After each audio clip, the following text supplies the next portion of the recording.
সম্রাট আওরঙ্গজেব রহমাতুল্লাহ আলাইহি দিল্লির জুমা মসজিদ বানাবেন, দিল্লির জুমা মসজিদ বানাবেন। যে জুমা মসজিদের নকশাটা যিনি স্বপ্নের ঘরে পেয়েছিলেন, স্বপ্নের ভিতরে পেয়েছিলেন সম্রাট আওরঙ্গজেব রহমাতুল্লাহ আলাইহি দিল্লির জুমা মসজিদের নকশাটা স্বপ্নের ভিতরে যখন পেয়ে গিয়েছেন, সকাল হয়ে গেল। সম্রাট আওরঙ্গজেব জামানার শ্রেষ্ঠ শ্রেষ্ঠ ইঞ্জিনিয়ারদেরকে ডাকলেন, মেকানিকদেরকে ডাকলেন, ইঞ্জিনিয়ারদেরকে ডাকলেন, মেকানিকদের ডাকলেন। ও ইঞ্জিনিয়ারেরা, ও মেকানিকেরা, তোমরা আমাকে একটা মসজিদের ছবি এঁকে দেখাও। আমি যা ছবিটা পছন্দ হবে, আমার এই স্বপ্নের ছবির সঙ্গে যা ছবিটা মিলে যাবে, আমি সেই রকম করে দিল্লির জুমা মসজিদ বানাবো। তৎকালীন জামানার শ্রেষ্ঠ শ্রেষ্ঠ ইঞ্জিনিয়ারেরা, মেকানিকেরা তারা চলে আসলো। তারা এক একটা করে নকশা তাদের মতো বানিয়ে দিল। কিন্তু না না না, দিল্লির বাদশাহ সম্রাট আওরঙ্গজেব রহমাতুল্লাহ আলাইহি নকশা দেখেন, কিন্তু না, তার ওই স্বপ্নের দেখা নকশার সঙ্গে এই নকশাটা মিল হয় না। স্বপ্নের দেখা নকশার সঙ্গে এই নকশাটা মেলে না। হবে না, হবে না, হবে না।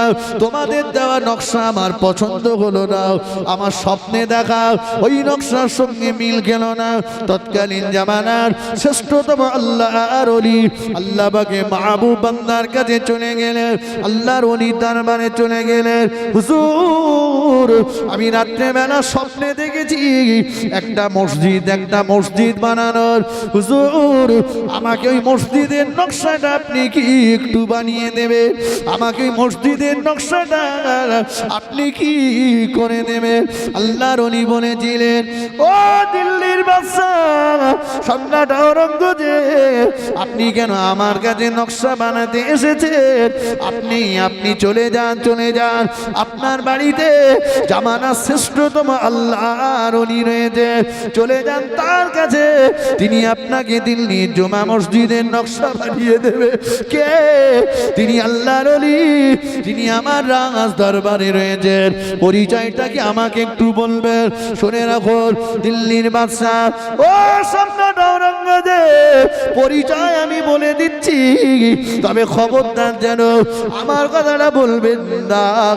পরিচয় বলে দিচ্ছি, ও সম্রাট আওরঙ্গজেব, আপনার রাজদরবারে যিনি বাপুরজির কাজ করে, আপনার রাজদরবারে যিনি রাধুনির কাজ করে, উনি হলেন এ জামানার শ্রেষ্ঠতম আল্লাহর ওলি। জোরে বলুন সুবহান, আর একটু জোরে বলেন সুবহানাল্লাহ।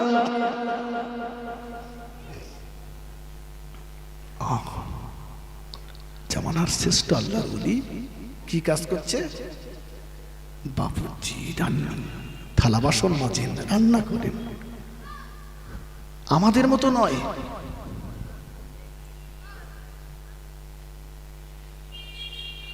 নিজেকে সব সময় করার ইচ্ছা,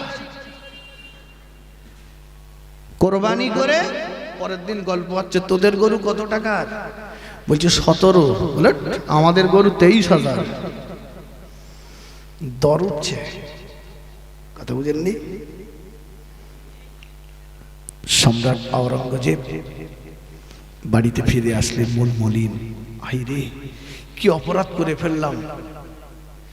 এত বড় আল্লাহর ওলি, তাকে দিয়ে আমি এতদিন ধরে রান্না করাচ্ছি, সে আমার বাড়ির থালা বাসন মাজছে। না, আমি এজন্য বলি, কাউকে দেখে তুমি ঘৃণা করো না। ঠেলাওয়ালা, রিক্সাওয়ালা, ওই মেথডটাকে দেখে, ওই মুটে মজদুর শ্রমিকটাকে দেখে তুমি ঘৃণা করো না। হয়তোবা সে রাতের অন্ধকারে আমার আল্লাহকে রাজি করিয়ে ফেলেছে। কথা ঠিক কিনা বলেন? যেটা আমার টাকা থাকার পরেও আমি করতে পারিনি, আমি শাহী খাটে শুয়ে যে কাজ করতে পারিনি, ছেঁড়া চটে শুয়ে হয়তো সে সেই কাজ করেছে। সম্রাট আওরঙ্গজেব আসলেন একটা নির্জন কক্ষে, বাপুরজিকে ডাকলেন। দিল্লির বাদশা সম্রাট আওরঙ্গজেব রহমাতুল্লাহ আলাইহি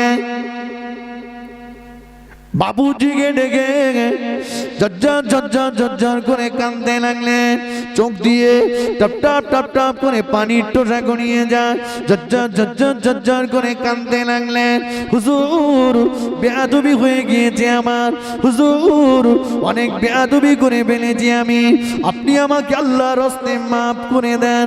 আমি আপনার পরিচয় এতদিন জানতাম না, এতদিন আপনাকে চিনতাম না। আমার রাজদরবারের অনেক কাজ আমি আপনার দিয়ে করিয়েছি। আপনি আমার রাজদরবারে থালা বাসন মেজেছেন, আপনি আমার রাজদরবারে রান্না করেছেন, বাবুর্চির কাজ করেছেন। কখনো বা হয়তো ছোট মোটো কথা আপনার প্রতি বলা হয়ে গিয়েছে। আপনি আমাকে আল্লাহ রাস্তায় ক্ষমা করে দেন, আপনি আমাকে আল্লাহ রাস্তায় মাফ করে দেন। আরে বাবুর্চি, আল্লাহর ওলি বলছেন, ওগো দিল্লির বাদশাহ, এ আপনি কেমন কথা বলছেন? এ আপনি আমাকে কি কথা শোনাচ্ছেন? আপনি আমার মুনিব, কেন আপনি এমন কথা বলছেন? কি হয়েছে আপনার? কি হয়েছে একটা আবার বলুন না। সম্রাট আওরঙ্গজেব বললেন, শুনে রাখুন, আগামীকাল থেকে আপনাকে আর আমার বাড়ি থালা বাসন মাজতে হবে না। আমার রাস্তার রান্নার কাজ আমি আপনাকে আর করতে দেব না। আপনার পরিচয় পেয়ে গিয়েছি। আপনি অন্তত একটা বার আমাকে দিল্লির জুমা মসজিদের নকশাটা বানিয়ে দেন। দিল্লির জুমা মসজিদের নকশাটা বানিয়ে দেন। ওই সময় ওই বাবুর্চি মশাই আল্লাহ পাকের ওলি বলেছিলেন, ও দিল্লির বাদশা সম্রাট আওরঙ্গজেব, আপনি যখন আমার পরিচয় পেয়ে গিয়েছেন, আপনি যখন আমার পরিচয় পেয়ে গিয়েছেন, থাকবো না থাকবো না, আমি আপনার রাজদরবারে আর থাকবো না, থাকবো না থাকবো না, আমি আপনার প্রজাদের সামনে আর থাকবো না। চলে যাব আমি এমন জায়গায় যেখানে গেলে আপনার প্রজারা আমায় খুঁজে পাবে না। কারণ আজকে যদি আমার ইফতারটা আপনার প্রজাদের সামনে যদি জাগ্রত হয়ে যায়, আজকে যদি আমার পরিচয়টা আপনার প্রজাদের সামনে যদি জাগ্রত হয়ে যায়, ও দিল্লির বাদশা সম্রাট আওরঙ্গজেব, আপনার প্রজারা তারা আপনার চাইতে আমাকে বেশি সম্মান করবে, তারা আপনার চাইতে আমাকে বেশি মর্যাদা দেবে। আমি চাই না আপনার মর্যাদাটা আমার চাইতে কম হয়ে যাক। থাকবো না, আমি থাকবো না। তবে শুনে রাখুন, চলে যাওয়ার সময় আপনাকে বলে দিয়ে যায়, দিল্লির জুমা মসজিদের নকশাটা আমি আপনাকে বানিয়ে দেব না। আপনার এই রাস্তার আমার চাইতে আর একজন অনেক বড় আল্লাহর ওলি লুকিয়ে আছেন, তানার কাছে যান, তিনি আপনাকে দিল্লির জুমা মসজিদের নকশা বানিয়ে নেবেন। হুজুর, আপনাকে অন্তত অনুরোধ করে বলবো, চলে যাওয়ার আগে একটা বার কে সেই ব্যক্তি তার পরিচয়টা একটা বার দিয়ে যান। ওই রাধুনি বাপুরজি আল্লাহর ওলি বলেছিলেন, ও দিল্লির বাদশা সম্রাট আওরঙ্গজেব, এতদিন যিনি আপনার রাজদরবারে ঝাড়ু দিয়েছেন, বাথরুম পরিষ্কার করেছেন, আজকে সমাজের চোখে যে মানুষটা মেথর বলে পরিচিত, যিনি আপনার রাজদরবারে মেথর, আমি আপনাকে বলে দিয়ে যাই, উনি হলেন এ জামানার শ্রেষ্ঠতম আল্লাহর ওলি। জনে বলেন সুবহানাল্লাহ, আর একটু জনে বলেন সুবহানাল্লাহ।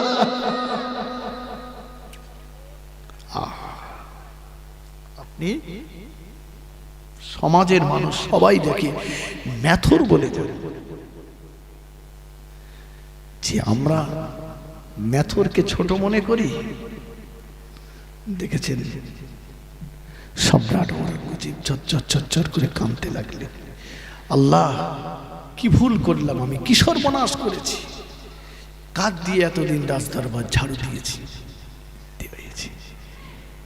কে আমার রাজদরবারের নোংরা আবর্জনাগুলো পরিষ্কার করেছে, তিনি যে রাতের অন্ধকারে এতটা আপনাকে খুশি করিয়েছেন, এটা তো আমার অজানা ছিল। সম্রাট ডাকলেন নির্জন কক্ষে। সম্রাটের চোখ দিয়ে টমটম করে পানি পড়ছে। দিল্লির বাদশা সম্রাট আওরঙ্গজেব, কেন আপনি এমন করে কাঁদতেছেন? কেন আপনি এমন করে কাঁদতেছেন? কি হয়েছে আপনার? সম্রাট আওরঙ্গজেব বলেছিলেন, হুজুর, আমার বেয়াদবি আমাকে ক্ষমা করুন, আমি দিল্লির বাদশা হয়ে যে কাজ করতে পারিনি আপনি সে কাজ করে ফেলেছেন। আমি দিল্লির বাদশা হয়ে যে কাজ করতে পারিনি আপনি সেই রাজদরবারে মেতরগিরির কাজ করে সেই কাজ করে ফেলেছেন।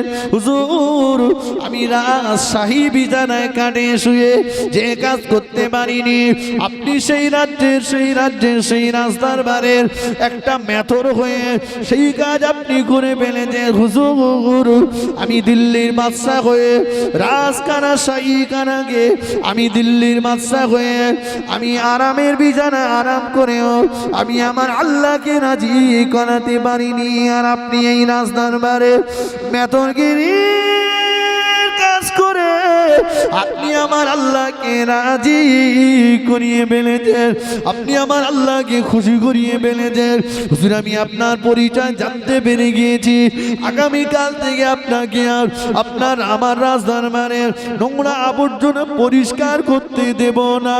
আগামীকাল থেকে আপনাকে আর আমার রাজদরবারের মেতরগিরি কাজ করতে দেব না।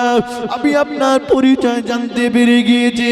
ওই সময় আল্লাহর ওলি বলেছিলেন, ও দিল্লির বাদশা সম্রাট ঔরঙ্গজেব, শুনুন, আপনি যখন আমার পরিচয় জানতে পেরেছেন আমি থাকবো না আপনার রাজদরবারে থাকবো না, চলে যাব আমি এমন জায়গায় যেখানে গেলে কোনোদিন আপনি আপনার প্রজারা আমাকে আর খুঁজে পাবেন না। চলে যাব আমি, চলে যাব। হুজুর বললেন, চলে যদি আপনি যান অন্তত যাওয়ার আগে আমাকে একবার দিল্লির জুমা মসজিদের নকশাটা বানিয়ে দিয়ে যান। ও আল্লাহর ওলি সঙ্গে সঙ্গে বলেছিলেন, ও দিল্লির বাদশা সম্রাট ঔরঙ্গজেব, আপনি হলেন আমার মালিক, আমি হলাম আপনার কর্মচারী, অবশ্যই চলে যাওয়ার আগে আপনার হুকুমটা আমি পালন করে যাব। খাতা কলম নিয়ে আসুন। ও যে দিল্লির জুমা মসজিদের নকশা তৎকালীন জামানার বড় বড় ইঞ্জিনিয়ারেরা বানাতে পারেনি, আর্টিস্টেরা বানাতে পারেনি, মেকানিকেরা বানাতে পারেনি, ওই দিল্লির জুমা মসজিদের নকশাটা যিনি সম্রাট ঔরঙ্গজেবের রাজদরবারে মেথর ছিলেন ওই আল্লাহ ওলি বানিয়ে দিয়েছিলেন। আর একটু জোরে বলেন সুবহানাল্লাহ। কার কাজ দিয়ে আল্লাহ কি কাজ নেবেন আল্লাহ ভালো জানেন। কথা বোঝেননি? আমরা ভাবি বাদ দাও, ও মানুষও পারবে। আল্লাহ কার জন্য কি লিখেছেন আল্লাহ ভালো জানে। জি, সম্রাট ঔরঙ্গজেব তৎকালীন জামানার বড় বড় আলেমদেরকে সব সংবাদ দিলেন, আমি জুমা মসজিদ বানাবো, তবে ভিত দেব ওই মানুষটা দিয়ে যার 12টা বছর তাহাজ্জুদের নামাজ কাজা হয়নি। আলেমরা সব এসেছে, তাহাজ্জুদ পড়া মানুষ অনেক আছে, কিন্তু 12 বছর কাজা হয়নি এরকম লোক তো খুঁজে পাওয়া যায়। কথা বোঝেননি? তাহাজ্জুদ পড়া মানুষ অনেক আছে, হয়তো মাঝখানে একদিন গ্যাপ হয়ে গেছে, ঘুমিয়ে পড়েছে, কিন্তু 12 বছর কাজা হয়নি এমন আর কি। সম্রাট ঔরঙ্গজেব রহমাতুল্লাহ আলাইহি 3 দিন পরে নিজেই জুমা মসজিদের ভিত দিয়ে প্রমাণ করে দিলেন যে সম্রাট ঔরঙ্গজেবের 12টা বছর তাহাজ্জুদের নামাজ কাজা হয়নি। জোরে বলেন।